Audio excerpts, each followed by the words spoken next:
And now for our next news special report. Tonight we're diving into a story that's not just news, it's a potential turning point in American financial history. Imagine a world where gold and silver aren't just shiny objects or investment tools, but actual, tangible money in your pocket. Sounds like a throwback to ancient times, right? But it's happening now in our own backyard. 2 U.S. states are spearheading a movement that could upend our entire monetary system. They're not just tweaking tax codes, they're challenging the very foundation of our economy. This isn't a mere policy change, it's a rebellion against the monetary status quo. So what does this mean for your wallet, your investments, and the future of the American dollar? Well, stay tuned, because by the end of this report, you'll see money in a way you never have before.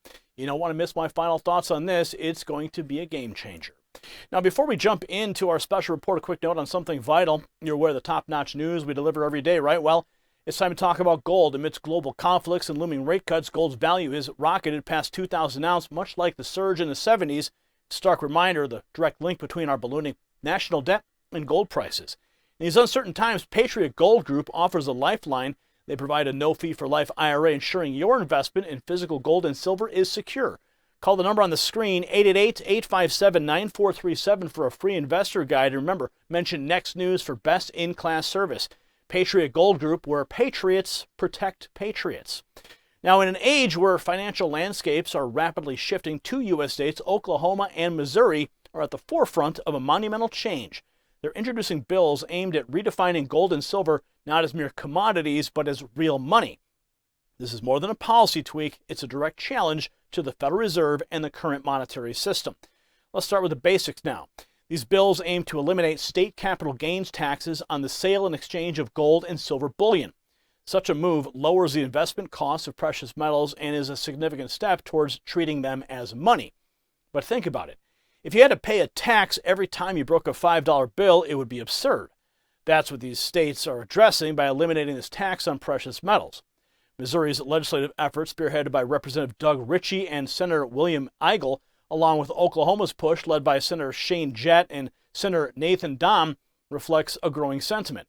It's not just about economics, it's about liberty and the right to choose the kind of money we use. The former U.S. Representative Ron Paul, a longtime advocate for monetary reform, weighed in heavily on this issue. He views the taxation of gold and silver as nonsensical, equating it to taxing money itself. He emphasizes that this movement isn't just a local fiscal adjustment, it's about asserting a constitutional mandate. The U.S. Constitution, in Article 1, Section 10, explicitly states that states should not make anything but gold and silver coin a tender in payment of debts. This isn't just an obscure legal reference, it's a foundational principle of our republic. Watch.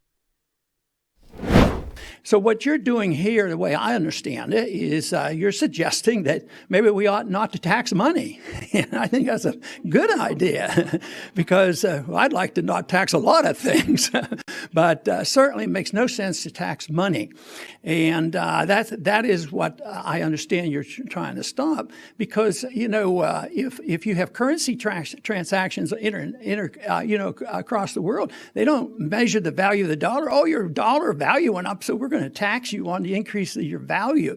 So no, you don't get taxed for that. So the tax issue has been used. Matter of fact, the very early history was they used the tax issue to more or less justify the Second National Bank, which got us off on the wrong track because they called it a tax issue rather than a monetary issue.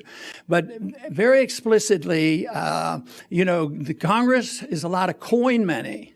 One time in a banking committee hearing, they were arguing the case that in the Constitution they were given the authority to print money at will, and I wrote in my dissenting view that show me. It says you're not allowed to coin money, but that's how. But they just did that. They came to believe that they had the authority to print money. They don't have the authority to print money, and the states can only use silver and gold as legal tender. And in Article 10, where they mention that you can only use gold and silver, the very next sentence is you can't counterfeit the securities or the coin of the United States. And I often wondered if we'd have ever enforced the law of the 1792, the very first Coinage Act, it said that anybody that did commit counterfeit could get the death penalty. And I often thought, boy, I don't know if they'll ever get around to enforcing that. That'd be a lot of problems. But that's how seriously they felt about this, because they had the runaway inflation with the continental dollar, and subsequently they tried to keep the central banks out. Jefferson got rid of the first central bank, and Jackson got rid of the second national bank, and we're waiting on the third one to fall. But it's the issue of money, and I think this tax issue is very important. I like the idea of competing currencies, and in my ideas about getting back to normal, you probably can't turn a switch under today's conditions and say, well, tomorrow it's going to be like the old days. It doesn't work. But you could move gradually back if you have competing currencies. So I've often introduced legislation for competing currencies, and what you're doing here would be very helpful. It would be legalizing competition in a constitutional fashion. It isn't like saying, okay, Arizona wants to print their paper currency again, because you're not allowed to do that, but you're allowed to try to make it competitive. And I think this is very important. I think it's important for what you're doing. It's an important issue. It could help your state, and there's a lot of benefits. But to me, since I'm in the education business as much as the political business, I think what you're doing here is just great. I think if this passes, people are going to know about this. Other states are already involved. There's going to be a lot more. So this is where the responsibility of government ought to be. I like the idea to come to a state legislative body, because I think the authority should be here with the states, not at the federal level. Their job is to mess things up. And your job at the state level is to try to clean up the mess. But this would be historic, and it'll be noticed. It'll be a good step in the right direction. And I am very pleased with what's been happening, because in the 1970s, I was motivated by the breakdown of the gold standard in 1971. If anybody remembers the 70s, we had interest rates at 21%, inflation rate of 15%, and I thought the monetary issue was important, because it is the monetary debasement that allows governments, federal governments, to spend more money than they have, and they print it. Then they can have a welfare warfare state and no response. Paul eloquently underscores the importance of legislation like we're seeing unfolding during the testimony, highlighting that it's a fight against the overreach of federal power and a stand for state sovereignty. It's about shrinking the size and scope of government and returning to sound money principles. The implications of these bills extend far beyond tax policy. They challenge the current financial system dominated by the Federal Reserve's fiat currency. Now, the move by Missouri and Oklahoma sets a precedent, opening the door for gold and silver to be used just like any other currency. Practically speaking, these changes would enable residents of these states to use gold or silver coins as money, not just as investment assets. This places precious metals on an equal footing with Federal Reserve notes, disrupting the monopoly of the Federal Reserve that they have on money. Oklahoma isn't new to this idea. They took a similar step in 2014, followed by states like Utah and Arkansas. These actions aren't isolated, but part of a broader movement towards sound money. Missouri's proposed law also includes provisions for the state to invest in gold and silver, creating a buffer against economic instability. Now, let's talk about the Federal Reserve. It was created in 1913. This institution's long held a monopoly on the issuance of currency. By controlling the money supply, it effectively controls the economy. However, this control is based on fiat currency, money that has value only because the government says it does, not backed by any physical commodity. The problem with fiat currency is inflation. As the Federal Reserve prints more money, the value of each dollar decreases. And this inflation acts as a hidden tax on every American, eroding the purchasing power of your hard-earned money. By contrast, gold and silver have intrinsic value and are much less susceptible to inflation. Tax repeals, like the ones proposed in Oklahoma and Missouri, challenge the Federal Reserve's control. They pave the way for gold and silver to be used as money, potentially leading to a reverse Gresham's law effect. Now, this economic principle states that good money drives out bad money. In other words, as people begin to prefer gold and silver over Federal Reserve notes, the latter's relevance diminishes. Professor William Green, a constitutional tender expert, spoke at the Mises Institute about the significance of these developments.